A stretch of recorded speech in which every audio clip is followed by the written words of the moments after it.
It may soon cost more to park in the city of Lansing. Good evening, I'm Ann Emmerich. And I'm David Andrews. The proposal comes from last night's city council meeting and has downtown shoppers and businesses concerned. News 10's Zachariah Wheaton joins us now from downtown Lansing with more on where the rates will increase and for how much. Zach?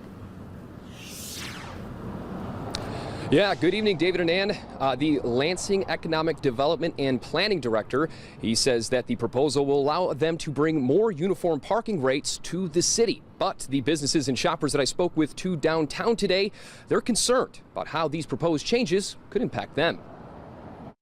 With all of the taxation that's going on, the last thing we need is to raise parking fees. Shoppers and businesses are raising concerns with a proposal to raise parking fees in Lansing, saying the price to park downtown is already too high. I think it's a little high. I don't come downtown because of that. It keeps people from wanting to open a business down here because they know their customers or clients will have to pay for parking. With more people working from home following the pandemic, less people need to park in Lansing, resulting in the city's parking services division losing out on money, making it harder to pay employees and maintain parking garages. That hits our bottom line, but furthermore and better yet, it hits the businesses as well. So Lansing City Council members are considering a proposal that would bring a more uniform parking rate. The proposal would raise parking rates at the Lansing Center ramp from $2 an hour to $3, matching the rate of other city-owned parking garages. It would also streamline rates for downtown parking spaces as well, bringing all downtown spaces from $1.25 to $1.50 an hour. And what we're trying to accomplish is to right-size our parking system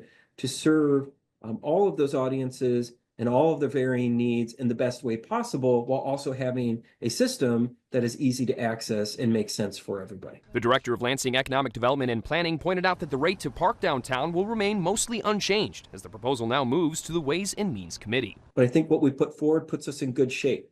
I think we often forget and we need to keep an eye on the future. It's very possible that in the next 2 years, we're gonna have an additional 600 housing units in our downtown core. We've got to be thinking of a parking system that can meet the needs of that future as well.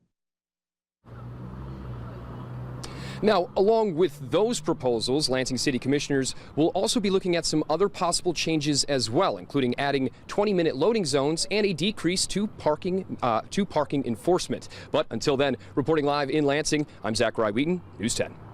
All right, Zachariah, thank you. You can find a link to observations and other recommendations about Lansing's parking system at the city's website. Warm and